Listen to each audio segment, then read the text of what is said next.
These are the people of the world, the people whose story is one of unremitting movement and change, augmented in their diversity, enriched in their resilience, but divided because of those same two things.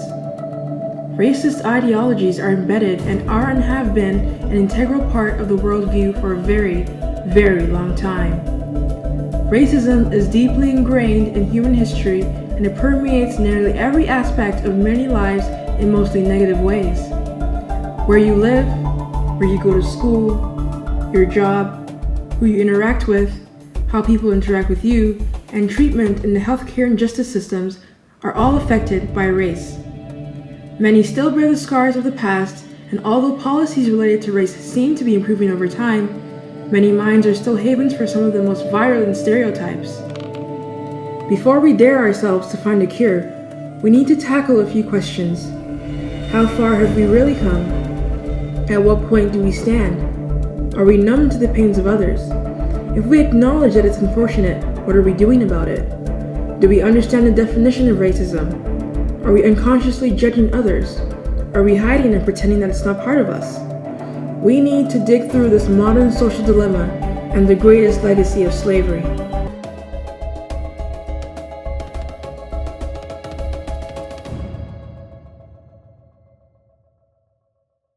In the past 500 years, various scholars and their writings have formulated a story of racism. We've been taught how to interpret and comprehend it, that certain races are better than others, that there are very specific things that relate to race, such as intelligence, sexual behavior, birth rates, infant care, work ethics and abilities, personal restraint, lifespan, law adherence, aggression, altruism, economic and business practices, family cohesion, and even brain size. They've developed our ideas of race in Western society and solidified the attitudes and beliefs that gradually followed under the influence of their economic and political policies.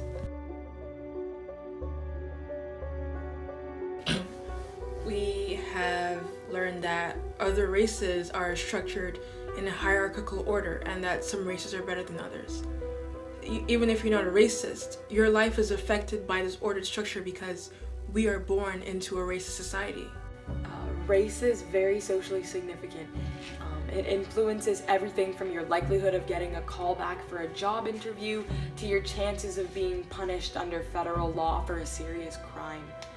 Past research has shown that a colorblind mentality actually ignores the issue of racism instead of addressing it. And while researchers agree that there is no easy way to solve the problem of racism, teaching children to completely ignore the existence of race and color and divides seems to do more harm than good. And based on the data, a good place to begin changing attitudes toward race is to change how the topic is addressed in schools, mainly. I think we could do a lot more about that. What a lot of people fail to register is that this racial gradation that we have now is not based on reality, as science rejects the concept of biological races. There is a wide consensus within the social and biological sciences that groups of humans typically referred to as races are not very different from one another at all. Two individuals from the same race could have more genetic variation between them than individuals from different races, and so race is a completely useless category to use when searching for the genetic of biological traits, despite pervasive assumptions. That's why when researchers examine genetic differences between populations, they take care to point out that the differences they observe reflect the geographic origins, reproductive history, and migrations of the groups, and not markers of some essential differences between them. At first, scientists attempt to classify human races based on characteristic variations such as facial anatomy, skin color, hair color, and eye color, and blood groups. In the recent past, many of them have divided us into anywhere between 3 and over 30 different races without any success. Most of these hypothetical races were developed using assumptions about genetic relationships and distributions among different human populations. Then, approximately over 100 years ago, anthropologist Franz Boas came up with the alternate explanation for why people from different areas of living under circumstances behave differently from one another. People have divergent life histories, different shared experiences with distinctive ways of relating to these differences. We all have a worldview, and we all share our worldview with others with similar experiences. We have culture. Additionally, in 1942, Ashley Montagu, a student of Frank Boas, claimed that there are no races, there are only clines. Traits considered to be racial are actually distributed independently and depend upon many environmental and behavioral factors. For the most part, each trait has a distinct distribution from other traits, and these traits are rarely determined by a single genetic factor. This phenomenon is also summarized by A.R. Templeton, who was among the world's most recognized and respected geneticists. Because of the extensive evidence for genetic interchange through population movements and recurrent gene flow going back at least hundreds of thousands of years ago, there is no subspecies or races. Human evolution and population structure has been and is characterized by many locally differentiated populations coexisting at any given time, but with sufficient contact to make all of humanity a single lineage sharing a common, long-term evolutionary fate. The type of distribution of a biological trait is referred to as a cline. For example, skin color is related to the amount of solar radiation, and the dark skin is found in Africa, India, and Australia.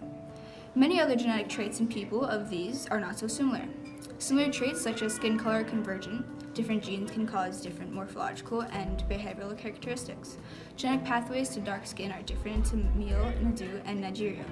Genetic traits usually do not correlate with one another and are not distributed in the same place or in the same way over time. Race is supposed to tell us something about our genetic history. Who is related to whom, how did the populations evolve over time, and how isolated were they in the past. But fairly recent studies have shown us that humans have been migrating back and forth as opposed to one direction since Homo sapiens evolved around 200,000 years ago. So our genes have been mixing since we evolved. Our genetic structure is very complex and intermixed. For this reason, it's very difficult to tell what our history, particular genes background, is over human historic time. We humans are more similar to each other as a group than we are in any other particular racial group or genetic category. Our way of looking at genetics has also changed in recent times. Although many people still believe that genes, or a series of genes, directly determine some of our most complex behavioral or cognitive characteristics, the reality is more complicated. Studies now show that each gene is only a single player in a wondrous, intricate drama involving non-addictive interactions of genes, proteins, hormones, food, life experiences, and learning that interact to affect us in different levels of cognitive and behavioral functions. Each gene has an effect on multiple types of behaviors, as well as other factors. The assumption that a single gene is causative can lead to unwarranted conclusions and an over-interpretation of genuine genetic linkage. There aren't any major complex behaviors that correlate directly with what might be considered human racial characteristics. There is no inherent relationship between intelligence, law-abiding ability, economic practices, or high susceptibility to certain illnesses and race, just as there is no relationship between nose size, height, blood group, or skin color and any set of complex human behaviors. The last 50 or 60 years of scientific evidence and research data tells us that biological races do not exist now, nor have they ever existed in the past. Given that biological, anthropological, and genetic concepts of culture and worldview have challenged and invalidated racist views, that the information has been upheld for the past half-century in a society where media hugs you good morning and kisses you good night, the question about why many still believe in segregation and the myth of biological human races and superiority and inferiority represents itself. There seem to be many false narratives getting in the way, and that's when we have to look back at the history of racism. The racist fallacies we've been deluded into believing have been perpetrated since the Middle Ages, developed by a certain group to keep themselves in control. On top, second to none world powers. They see themselves as the best and the brightest, and any potential challengers must be destroyed before they have a chance to rise. These policies and this way of thinking and survival aided the establishment and maintenance of major injustices to much of the world's people during the Spanish Inquisition, the First and Second World Wars, Nazism, colonialism, slavery, racial segregation and discrimination, as well as anti-immigration policies and many, many others. There's some heavy brainwashing in society. The group that parades themselves as being superior in body and mind will make every attempt to organize institutions to validate the view and use research methods to prove it. There's a fear that any weakening of the system will lead to retaliation or takeover by the other group, so that threat must not exist. There's a great fear of the unknown. There's a fear of other people's capabilities for potency and eminence, or accomplishments that could make yours look like a mere stain on history's great tapestry. And it's not an uncommon occurrence. The Israelite slaves that were in captivity in Egypt for centuries and suffered for the pyramids and many of Egypt's great monuments and infrastructure. At the time, they were there because the Egyptians were afraid of them. The Israelites were seriously growing in number, and they were growing stronger with every generation. And that was scary for the Egyptians. I mean, you've worked so hard to build yourself and make your mark, and you are the greatest, so who is anyone else to contest? They must be stopped. It's kind of the same thing also with the anger amongst many whites after slavery was abolished. In much of the 20th century, America was seriously segregated. How dare the Negroes think that we are their equals just because slavery is no more? How dare they try to build themselves up like us and try to share in our glory? They must be stopped. We also see the adaptations of the survival technique in tales like that of Snow White and Cinderella. Snow White's narcissistic stepmother looked into her magic mirror every hour of the day to get the gratification that she needed, that she was the fairest of the fairest. That gratification gave her life, and it played into everything that she did for herself. So when the matchmaker told her there was a lurking threat to her perceived superiority, it was like a SpongeBob caveman alert moment or Mr. Krabs hypertension moment. In her case, I think that was all she had. So if that was taken from her, that which she had worked so hard to maintain, her legacy would be chewed up and spat out. There was a superiority battle because she had believed, and it had been clarified for so long, that she was the fairest, so how can the opposite be true? The choice was to destroy or be destroyed.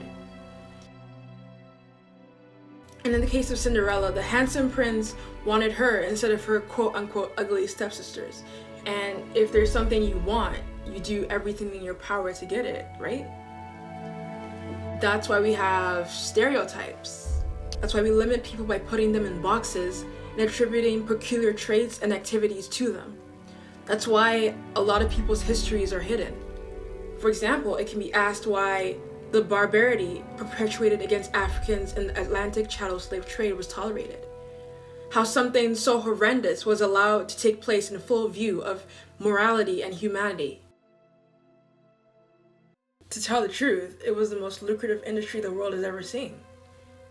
No enterprise in the history of humanity has been more profitable. It was the birth of modern racism and the product of Western Europe for centuries. Well, over 30 million Africans were stolen as commodities, machines, mules that had to be tamed to furnish the West. And it took 5 times as many millions of the descendants to build the modern era. They were without a doubt entirely responsible for it. Slavery was the catalyst to the Industrial Revolution. Considering the necessity for slaves and all Europe had to gain from using them, justifications had to be fortified to abate the moral dilemma. Many arguments matured to justify the unjustifiable. They sold each other. Blacks are animals, built like oxen to they sold each other. It is their purpose. Blacks were uncivilized, and we civilized them and industrialized them. They sold each other. Our infinite mercy. History narrates that the Europeans, in their infinite mercy, did Africans a tremendous favor by bringing them to work in well-nurtured plantations in the West, allowing their lives to be touched by a white god, delivering them from savagery to culture, civilization, and industrialization. They even said that it was biblically sanctioned. Africans couldn't have a history. They couldn't be attached to greatness because that would beg this question. If these people were capable of science, engineering, mathematics, philosophy, social structure, empires, kingdoms, then how can we treat them as beasts of burden? How can the people that forged Timbuktu, Axum, Kanem-Bornu, Oyo, Egypt, Nubia, Great Zimbabwe, Ancient Ghana, Sokoto, Monomotapa, Benin, I could go on. How could they now be mere labor units, sold as commodities, movable chattel, branded like cattle, confined, derobed, whipped, and reduced? Every greatness that was African was explained away. David Hume said that Africa was of no historical significance, a place without history. Its wealthiest aspects were systematically underpinned. And ancient Africa was confused with modern, post-colonial, destroyed Africa, as if the dire condition of the continent today was how it was in antiquity. The presence of African civilizations such as Islamic West Africa, Nubia, Christian Ethiopia, and Zimbabwe were labeled as freak occurrences that benefited from external non-African influences. Volumes of books forged the unified idea in one of the greatest conspiracies to confiscate the history of an entire continent from its people and the world. Academia, media, legislation, religion, culture, they all work together in tandem to sustain and maintain the suppression of Africans, historically, culturally, socially, mentally, and physically. History was written with Africa on the outside, and so it was never seen to have fostered or played any part in the features that Europe saw or referred to as civilized. They were voiceless. In the 18th century, there came the birth of the narrow racial definitions. The Negroes were creatures with thick lips, black skin, flat broad noses, and woolly hair, characteristics that became socially accepted by Europeans as ugly. This narrow definition of Africans shined from the reality that indigenous African people were physically the most diverse people on the planet. In indigenous Africa, you can find flat noses among the Bakongo, straight fine noses among the Ethiopians, the Somalis, Fulani, Tang, and Wadabi peoples. There's straight hair, curly hair, light skin, and dark skin. And not only were the physical features assigned to Africans considered ugly, but also African traits and customs became bywords for lazy, barbaric, and primitive. For centuries, this campaign rooted an inferiority complex in the minds of Africans and a superiority complex in the minds of Europeans. And many who hated the cruelty of slavery never saw Africans as their intellectual equals. People want to say, you should really let it go. The scramble for Africa and slavery and stuff like that happened such a long time ago. You're always overreacting. We are in a post-racial society. As ignorant as statements like that are standing alone, it's difficult to forget or shed something that still latches itself to your ankles and wrists as chains, that takes every step with you, that can conflict with your goals and your identity, and can decide whether or not you lead a full life. There's a huge scheme in the atmosphere, and that is the description of the modern world as post-racial. They say to forget about it, but it always comes out. It rears its ugly head in many, many situations. We see it in media representations, societal expectations and limitations, when people are uncomfortable discussing the issue for fear of exposing their prejudices. In the industries, workplaces, where credit is not given where it's due, unconscious subtle racism, even from people we call friends, representation in the world stage, when victimization comes as a response to affirmative action, and in criminal justice, where minority groups suffer from discrimination. American research has consistently found that race, along with gender and age, is one of the strongest predictors of officially reported criminal activity. The information available suggests that certain racial minorities are also overrepresented in the Canadian correctional system. For example, with data from a 1996 census and data released by Federal Corrections Solicitor General of Canada in 1997, it was revealed that while Aboriginal Canadians represent approximately 4% of the population, they account for 14% of federal prison inmates. Similarly, while blacks account for only 2% of the population, they represent over 6% of those in federal correctional institutions. Overall, Aboriginals suffer from the highest incarceration rate, followed closely by African Canadians.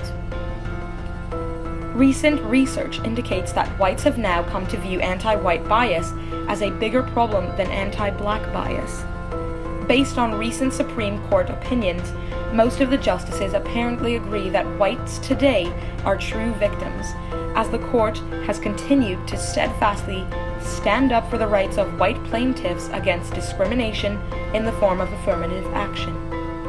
In the past few years, many have advanced the narrative that whites are in need of protection against discrimination. Given these social expressions of white victimization, it is no surprise that the Supreme Court has extended its protections to whites against any laws they perceive as harming their interest. In comparison to white, minorities are more likely to be arrested, convicted, and punished for their crimes. Some argue that racial disparities in prison populations are caused by higher rates of offense amongst minority groups, but sociological and psychological explanations maintain that higher offending rates amongst minorities are the actual result of the frustration caused by racial oppression and social inequity. Research has documented the negative effects of racism on the psychological health of African Americans. Results indicated that students who reported more racism experiences also had poorer levels of psychological functioning, as indicated by higher levels of psychological stress and psychological distress, which suggests that racism is, in fact, a traumatic experience. In 2011, more research found that African Americans who reported experiences of racial discrimination had significantly higher odds of suffering from generalized anxiety disorder at some time in their lives. Generalized anxiety disorder has both psychological and physical symptoms that are so severe they can significantly affect everyday tasks and job performance. People with the disorder may have chronic worrying, intrusive thoughts, and difficulty concentrating. Physically, the disorder may manifest symptoms like tension, headaches, extreme fatigue, and ulcers. Some of these symptoms are associated with racial battle fatigue, a term coined by William A. Smith, associate professor at the University of Utah. According to the associate professor of psychology at the University of California, Jose Soto, the results of our study suggest that the notion of racial battle fatigue could be a very real phenomenon that might explain how individuals can go from the experiences of racism to the experiences of a serious mental health disorder. While the term is certainly not trying to say that the conditions are exactly what soldiers face on a battlefield, it borrows from the idea that stress is created in chronically unsafe or hostile environments. Data also reveals that African Americans experience post-traumatic stress disorder at a prevalence rate of 9.1% versus 6.8% in whites. Well, there are cognitive consequences of racial categories such as stereotypes that hide people's beliefs that these arbitrary categories are real and meaningful. Effective and evaluative consequences of racial categories such as in-group favoritism also underlie people's biases against different categories of people. More studies show that 80% of millennials would prefer to not have the discussion about race, and a majority of white and black adults say they're uncomfortable with approaching the subject with someone of another race. In fact, a recent Reuters poll on race indicated that 40% of white Americans do not have a friend, often not even acquaintance, of different color. Most whites may not bring it up with people of color because they fear the potential shame of having their prejudice revealed. And many people of color don't want to bring it up because they don't trust white people to be honest about their beliefs, or that when they do, it will be any different from their past. And as a result, we don't really know each other that well. People of color don't readily discuss their experiences with racism with their white friends because their experiences often get downplayed. And because they don't understand that there's anxiety about how they'll react, not just to the experience, but the response where they might suggest that the person misunderstood or that they're perhaps being overly sensitive.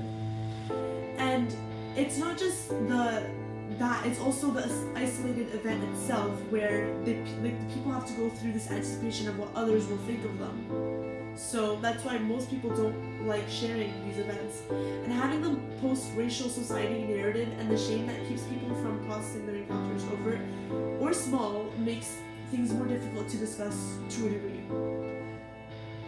The sense of shame gets to the point where even people of color don't want to discuss these issues with people of color. So instead of talking about it, they bottle it up and people become hypervigilant and mistrustful. And this all contributes to the race-based trauma. It's a real problem, and because the dialogue is not there, the healing process continues just to backtrack itself. This issue from a psychological viewpoint as well is the singular most important issue of our time. And it surpasses poverty because it caused it, and we have to be honest with ourselves about that. Racial trauma is not just experienced in the moment of racism. It's something you navigate life with, and there's a constant threat. There can be times when people of color will express sort of general suspicions of whites based on their lived experiences. And the individual white person they're sharing with can take offense to that, and then we get back to the notion that we are in a post-racial world just because we had a black president of the free world. And that's the best and worst thing that's happened to Black America, right? Because on the one hand, here's something that we thought was once impossible right before our very eyes. But on the other hand, he's used as an end to any conversation about persisting racial prejudice and discrimination. It's fair to assume that we all may have prejudices as a result of the various cultural stereotypes to which we've been exposed. Even when these preconceptions have positive associations, they have negative effects because they deny people's individualities. And these attitudes may also influence individual behaviors of people of color as well as of whites as we continue to discover. These attitudes may also influence the individual behaviors of people of color as well as of whites, and as we continue to discover, affect intragroup and intergroup interaction. In the context of Western society, the system of advantage undeniably operates to the benefit of the whites as a group of elites. While the impact of ethnocentrism varies from the side that mainly benefits from it to the sides that suffer from it, there are negative impacts all around, negative implications for everyone. For example, some whites may remember the pain of having lost an important friendship due to not being able to bring them over, go to their house, or be seen with them in public. Others may express sadness of having been denied access to a wider scope of experiences because of social segregation. So the discomfort and fear people now experience in racially mixed settings is often attributed to the cultural limitations of their youth. And with this, we keep seeing that our troubled past continues to latch onto us because of this now inborn fear of dialogue and shame and the apathetic attitudes that slap us in the face when we try to move past them. Again, because of the inherent prejudice of our childhood environments, we can assume that we can't be blamed for learning what we were taught, intentionally or unintentionally. And again, as adults, as people of the future, we have a responsibility to try and identify and interrupt and damage, ultimately, this cycle of oppression. We need to know where we all stand. We need to weed out the things that are holding us back, each and every one of them.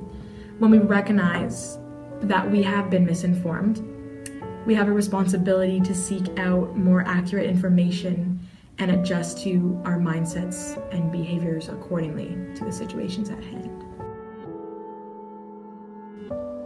The purpose of evolution is to find the best of things, the best ways to adapt, the best ways to do more, see more, live more, the best ways to be our best selves. So perhaps that's why we try to see who's the best with all our perceived and established differences. And we push those we believe to be inferior out of the picture. But that's where we miss the mark. Our differences are part of our human identity. They're tools for greatness, tools that make us interesting and foster learning. We need to learn to embrace each other because we are all useful. Because greatness is a feat and you need multiple tools to take on big projects, right? Of course you do.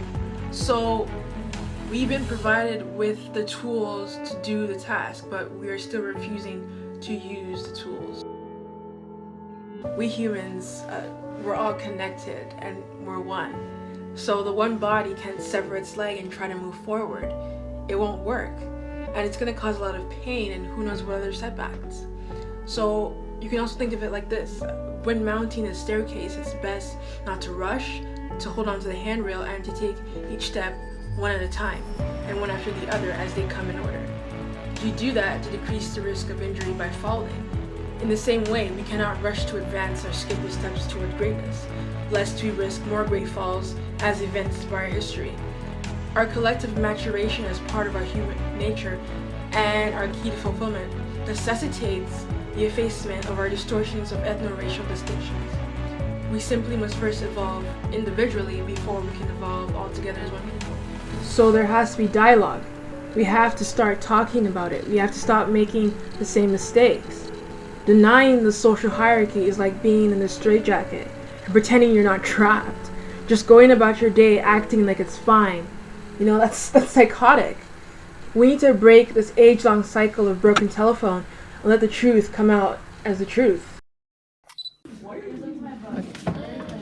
Okay, finish what you're saying. We're not acting as mother and daughter going to like modeling. For example. No, I'm beautiful daughter. I'm mad now. You look just like me. You're so pretty. Thanks, Mom. Just you look at the camera. What's camera? Where's the camera? It's over there. It's over here? Which one? This one? You're looking this way. It looks here. Okay, so finish your point. Yeah, so it's like, for example, let's say like you look at her face. Shit, sorry, I have a bitch face. Okay. So like let's see, okay, you know how they say that white people are on top of the hierarchy in society, right? And then there's everybody else. White people, everybody else. Let's say you are not white. Pretend that you are not white. You're not on top of the hierarchy. This is your mother. She tells you that you can be the best, you can do whatever you want. Okay. You can be a model, you can be this, you can be that. You can be anything that you want to be in life, right?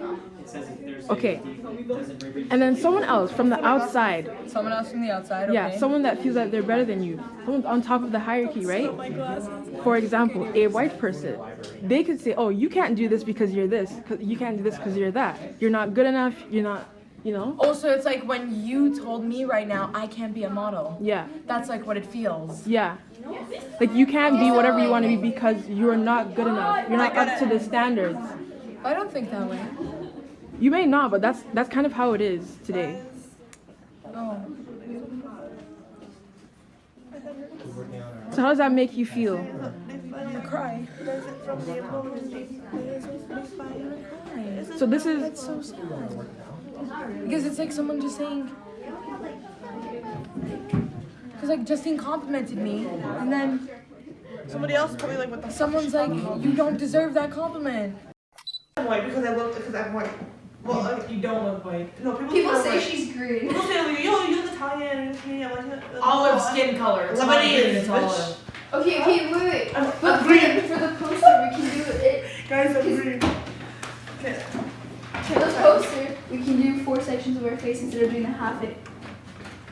4 sections of our face? Yeah, okay. Oh, like use ourself to make a Yeah, person. a person. I'm bad at fractions. Be fine. I'm bad What at for the fractions. face? Oh my god. Okay. This is bloopers. This is not part of the movie. This is 10-10, not part of the movie. Okay, but like anyways, because then the poster's gonna be big naturally if we're doing half it, so then it's gonna be basically 8 people because there's gonna be 4 stereotypes. Because we're both half Italian, but like I'm known for being Italian. People think I'm Russian, Like when Swedish. When I was younger, I looked Russian, but like besides that, it's out of the equation. No, you're half Greek, half Italian. Okay. So basically, Hi, Mom. You're not any of that. You're not Italian. You're not. Who's walking around her? Have your views changed or stayed the same throughout the course of your life? My views on race? Yeah, pretty much. Like I said, I was lucky to be raised by parents who were equal to, or saw everyone equally and not based on their skin color, and they based their friendships on values and not on skin color. And unfortunately, with the looming election of Mr. Trump, I think we're going backwards. We're taking 10,000 steps backwards on his vision and his opinions on a very, very divided world, one that is laced with racism. And that's my personal opinion.